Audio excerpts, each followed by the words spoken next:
sini aku Nia dan teman aku dan aku Eka Fitriani. Dan aku Rima Yulisa. Di sini kami menjadi host di acara podcast Conversation Education.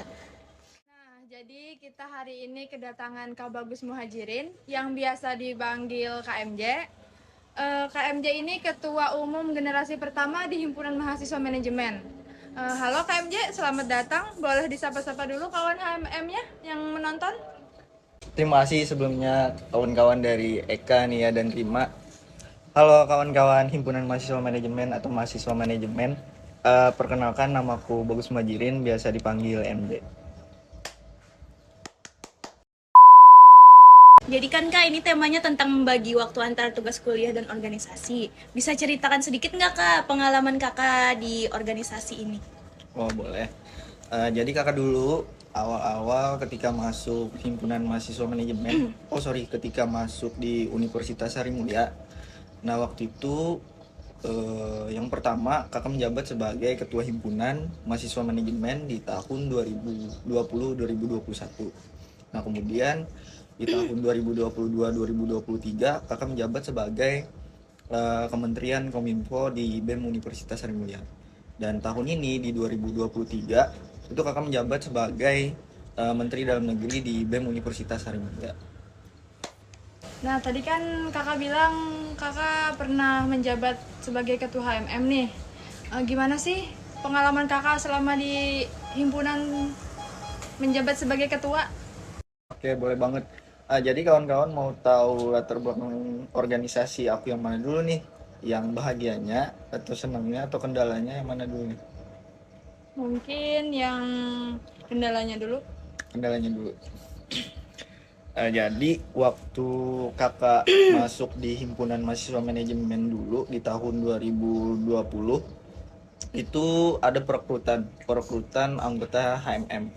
Nah ketika perekrutan itu dulunya ketua HMM sebelum kakak itu banyak yang mengundurkan diri dari ketuanya HMM yang pertama, kemudian wakilnya pun mengundurkan diri dan pindah ke univ lain. Jadi waktu itu ada kekosongan kepemimpinan di HMM.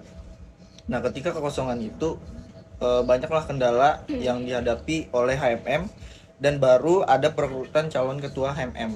Nah di sana kakak sendiri ikut berpartisipasi dalam pencalonan HMM.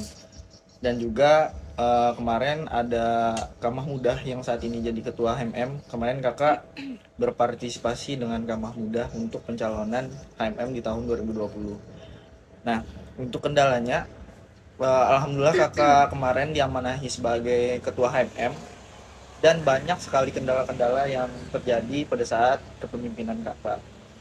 Nah, mungkin kendala yang paling terlihat dan paling mendasar yang pertama itu adalah kendala dari segi SDM, karena SDM HMM dulu sangat-sangat sedikit dan HMM bisa dikatakan baru. Terus yang kedua kendala dari segi pendanaan yang sulit karena baru, jadi mungkin kita program kerja yang untuk SDM-nya banyak itu sulit dijalankan, dan juga peng-ACC-an proposal juga kemarin dipersulit karena ya program kerja kita sulit gitu karena SDM-nya dikit, jadi program kerja yang besar-besar itu kemungkinan sulit dikerjakan. Nah jadi kendala yang pertama waktu kakak di HMM dulu menjabat sebagai ketua HMM, kendala yang pertama itu kurangnya SDM dari HMM sendiri, baik itu SDM dari mahasiswa manajemennya. Nah jadi untuk melakukan kegiatan atau program kerja yang cari SDM banyak, menggunakan SDM banyak, itu sangat-sangat sulit lah untuk dijalankan. Nah, untuk kendalanya itu yang pertama. Terus yang kedua dari segi pendanaan. Nah dari segi pendanaan ini betapa sulitnya nih peng-ACC-an proposal di zaman itu, karena lembaga yang memberikan dana itu juga berpikiran bahwa himpunan mahasiswa manajemen ini baru-baru juga, jadi kalau ini menjalankan kegiatan tuh yang mungkin yang memperbaiki internalnya dulu. Jadi dikhususkanlah kegiatan-kegiatan yang mungkin pendanaan yang tidak terlalu banyak lah. Jadi itu sih mungkin yang paling besar, yang paling general itu kendalanya di SDM. Jadi kan KMJ ini kan ketum HMM pertama nih. Jadi gimana sih KMJ beradaptasi dengan HMM?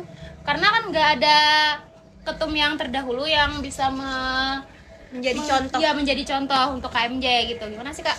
Oke. Jadi teman-teman tahu juga ya kalau aku dulu belum ada contoh nih jadi ketum. Udah tahu berarti ya. Iya, Ya, udah tahu. Pernah didengar ceritanya Oh. ya.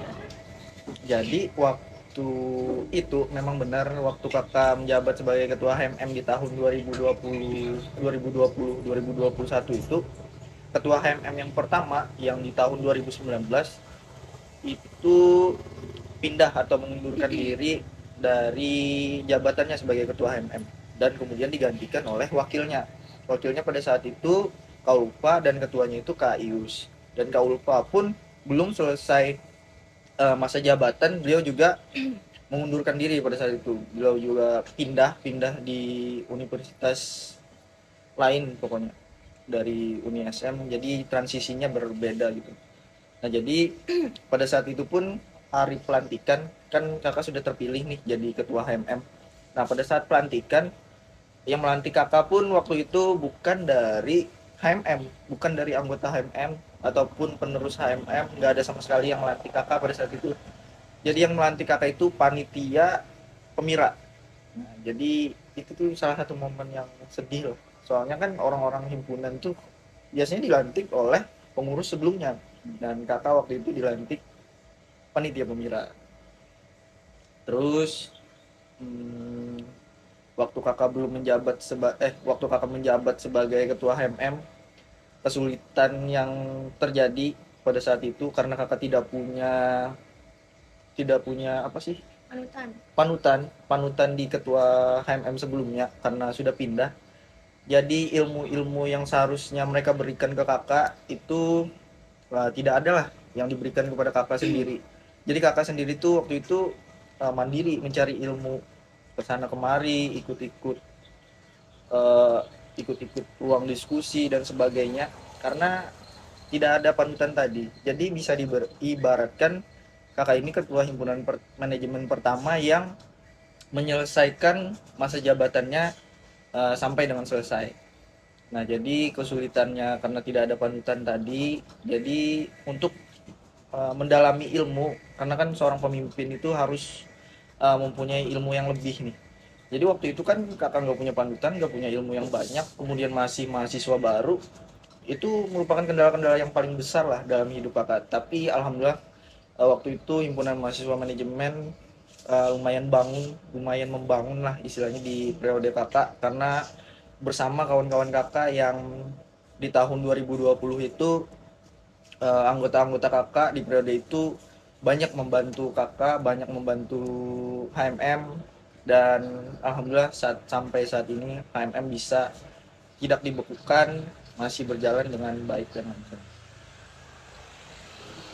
Mungkin itu aja penjelasan kendala dari KMJ. Jadi kita beralih ke bagian bahagianya KMJ menjabat jadi ketum HMM pertama nih guys. Bisa diceritakan KMJ? Oke, bagian bahagianya. Jadi gini kawan-kawan, ketika kawan-kawan tuh punya suatu jabatan, itu pasti ada bonus-bonus tersendiri. Bonus-bonus tersendiri, apalagi kalau misalkan di ruang publik seperti ketua HMM, jabat sebagai ketua organisasi, itu bonusnya banyak-banyak sekali. Nah, salah satu bonus yang didapatkan masa-masa bahagianya adalah pengalaman kepemimpinan yang pertama kali saya jalankan sebagai ketua organisasi. Nah, itu masa-masa bahagia kakak sebagai pemimpin, masa-masa bahagia kakak mempunyai relasi yang banyak. Karena kan relasi-relasi yang kakak jalankan kan bukan dari panutan yang atas, tapi lebih ke luar-luar atau eksternal untuk yaitu tadi memperbanyak ilmu yang seharusnya kakak dapatkan sebagai pemimpin. Nah, hal itulah yang menjadi bahagianya sih itu. Kemudian bonus-bonus lain yang mungkin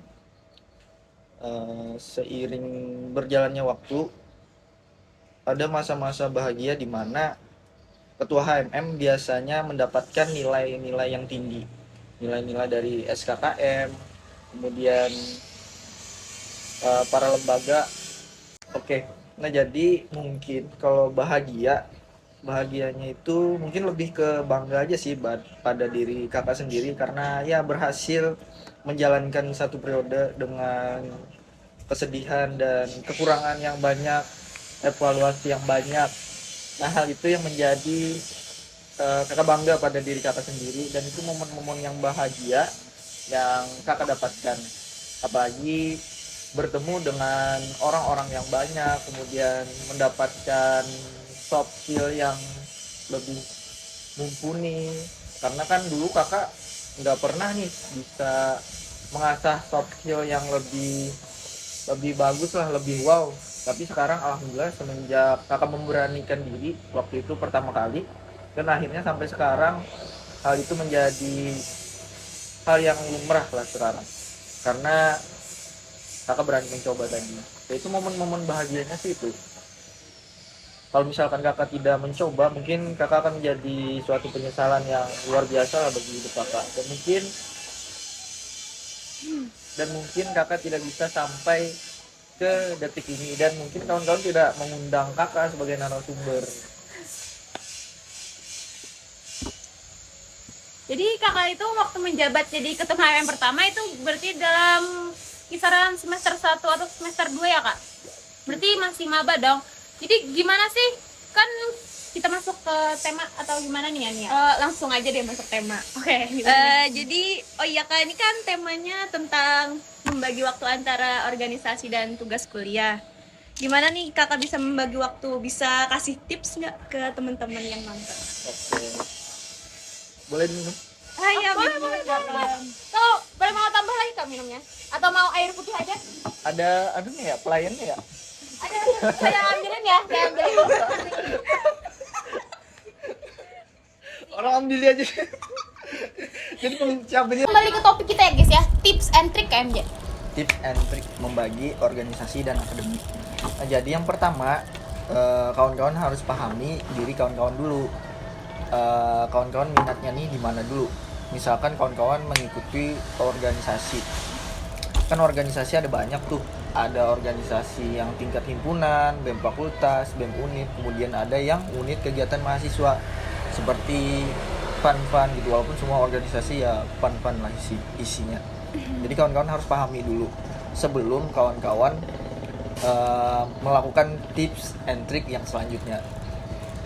Nah jadi kemudian tips and trick yang kedua, setelah kawan-kawan pahami, lalu pilihlah yang mana yang menurut kawan-kawan bisa membagi waktu antara organisasi dan akademik.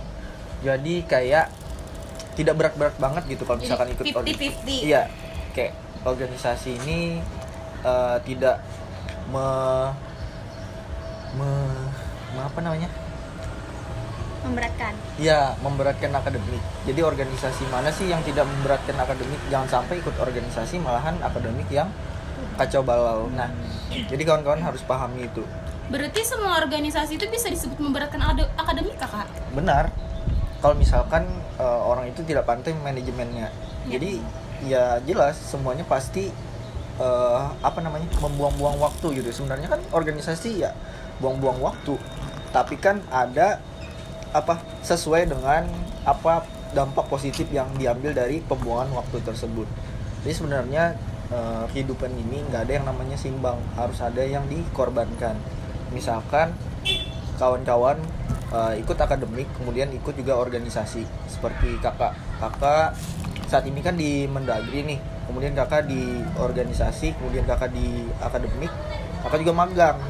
Jadi ketiga hal ini tuh jadi sebenarnya berat bagi kakak jalani. Cuman ketika kakak melewati sekarang, sudah sampai kakak selesai magang, kakak menjadi kayak wah, akhirnya kakak bisa melewati nih, akhirnya aku bisa melewati nih hal-hal seperti ini.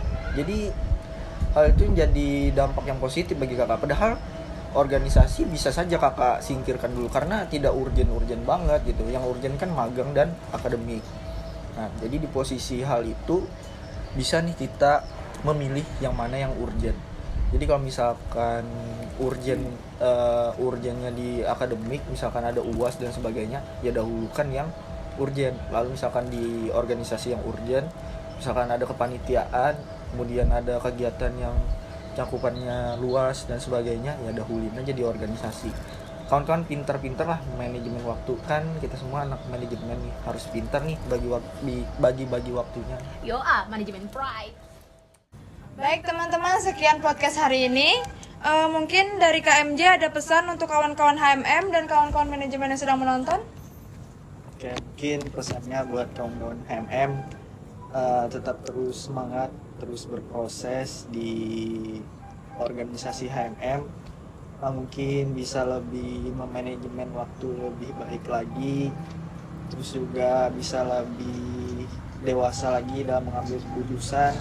Mudah-mudahan HMM terus maju lah. Amin. Margaret Thatcher pernah bilang, "To get something on the head, you must do something on the deep." Untuk mendapatkan sesuatu yang belum pernah kita dapatkan, maka lakukanlah sesuatu yang belum pernah kita lakukan. Selamat kawan-kawan HMM.